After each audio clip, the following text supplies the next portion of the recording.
બરાબર કરી નાખવાની છે। ત્યારબાદ આપણે લસણ ગોઠવી દેશું આ રીતના।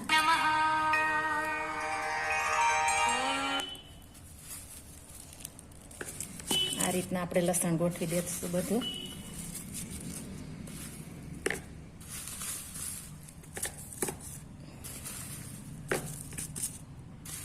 આ રીતના એક થર આપણે આનો કરવાનો છે લસણનો। તમે કોઈ પણ રીતના મૂકી શકો છો। ત્યારબાદ ફરી આપણે આ રાખ નાખીશું। આ રીતના ઢાંકી દેવાનું છે।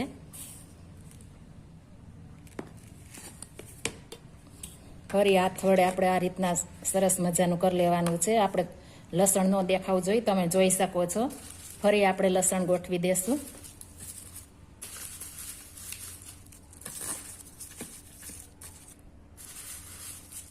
આ રીતના વ્યવસ્થિત ગોઠવશું એટલે આપણે બધું સમાઈ જશે।